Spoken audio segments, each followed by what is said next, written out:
இன்றைய ஈரான் நாடு கடந்த 2000 ஆண்டுகளா ஈரானும் பெர்சியானும் வழங்கி வந்திருக்குது. ஆனாலும் 1935 தான் அரசாங்கம் ஈரான்ங்கிற பெயரை அதிகாரபூர்வமா அறிவிச்சிருக்காங்க. 2000 ஆண்டுகளுக்கு முன்னால அது பெர்சியானும் அதுக்கு முன்னால பார்சானும் அழைச்சிருக்காங்க. வாங்க காணொலியை பார்க்கலாம். இது உங்கள் தெரிஞ்சுக்கோ வலையொலி. 2000 ஆண்டுகளுக்கு முன்னால இன்றைய ஈரான் நாட்டை சுற்றி இருக்கும் பகுதிகளில் 3 முக்கிய இனக்குழுக்கள் ஆதிக்கமா இருந்திருக்காங்க. ஈரானோட தென்மேற்கு பகுதியில பழங்காலத்துல கிமு 3200 முதல் கிமு 640 ஆண்டுகள்ல எலாம் இன மக்கள் வாழ்ந்து வந்திருக்காங்க. அருகிலேயே பார்சி இன மக்களும் வாழ்ந்து வந்திருக்காங்க. ஈரானோட கிழக்கு பகுதியில கிமு 6000 ஆண்டுக்கு முன்னால இருந்து மெசபடோமியா இருந்திருக்குது. இதை தான் சுமேரியான்னு சொல்றாங்க. இந்த சுமேரிய மக்கள் பேசிய மொழி சுமேரிய மொழி. அவங்க தங்களோட எழுத்தை களிமண்ல எழுதி பயன்படுத்தியிருக்காங்க. இதுதான் உலகிலேயே பழமையான நிரூபிக்கப்பட்ட எழுத்து வடிவம். நம்ம கீழடியில கிடைச்ச தமிழி எழுத்து வடிவம் 2600 ஆண்டுகள் தான் பழமையானது. தமிழர்கள் தான் அதிக ஆராய்ச்சியை முன்னெடுக்கணும். சுமேரிய மொழி தமிழோட நெருங்கிய தொடர்புடைய மொழியா மொழியியல் வல்லுநர்கள் சொல்றாங்க. இதை பத்தி தெளிவா கடைசியில சொல்லியிருக்கேன். கடைசி வரைக்கும் கவனமா பாருங்க. ஈரானோட கிழக்கு பகுதியில அக்காடிய இனக்குழு பெரும் செல்வாக்கோட இருந்திருக்குது. எலாம் இன மக்கள் செல்வாக்கு மங்கிய காலங்கள்ல அருகில் இருந்த பார்சி இன மக்களின் ஆளுமைக்குள் இந்த பகுதி வந்திருக்குது.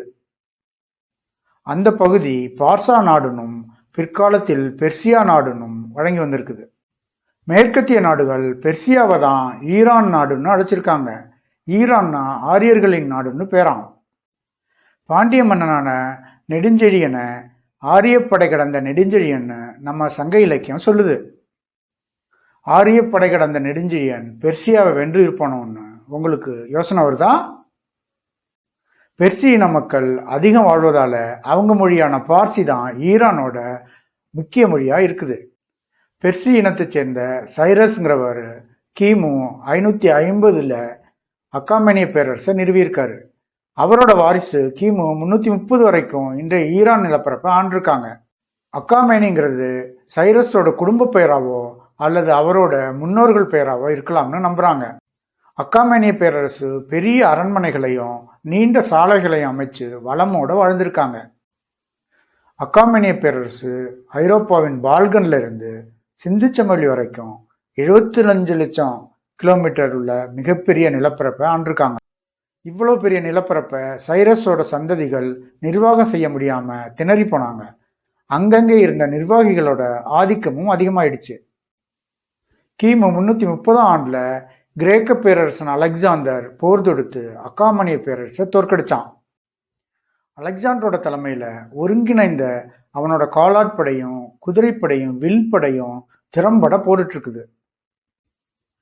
அலெக்சாண்டரோட வீரத்தை தாக்குப்பிடிக்க முடியாம அக்காமேனிய தலைநகரான பெர்சிபோலிஸில் இருந்த 3ஆம் டோரியஸ் தப்பி ஓடினான். பிற்காலத்துல டோரியஸ் கொல்லப்பட்டதாகவும் வரலாறு பதிய வச்சிருக்குது.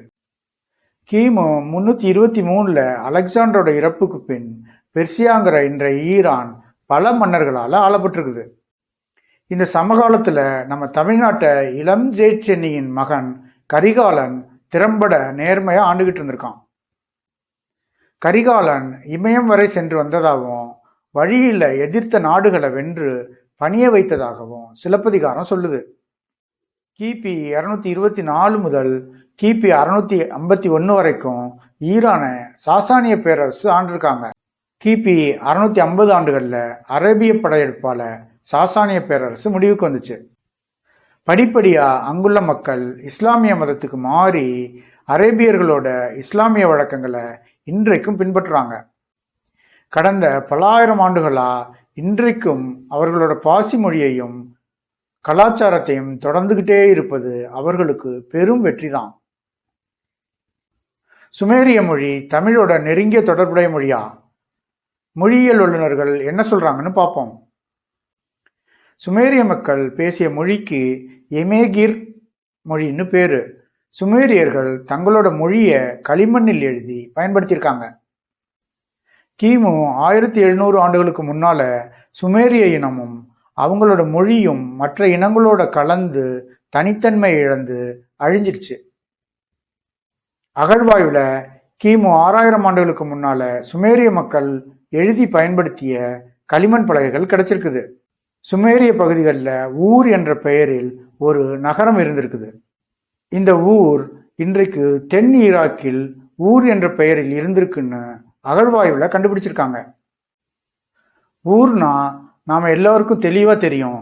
மனிதர்கள் ஒரு குழுவா ஒரே இடத்தில் நீண்ட காலம் வசித்தால் அதுக்கு ஊர்னு சொல்லுவோம். இதே மாதிரி பல தமிழ் வார்த்தைகள் இந்த சுமேரிய மொழியில் இருக்குதுன்னு ஆராய்ச்சியாளர்கள் கண்டுபிடிச்சிருக்காங்க. தமிழுக்கும் மற்ற மொழிகளுக்குமான தொடர்பை தமிழர்கள் தான் தீவிரமா ஆராயணும். இந்த காணொளி உங்களுக்கு பயனுள்ளதா இருந்திருக்கும்னு நினைக்கிறேன். நன்றி. கவனமா உங்க கருத்தை சொல்லுங்க. அப்படியே பெல்லை அமைக்கிடுங்க. அடுத்த காணொளி உங்களுக்கு தானா வந்து சேரும்.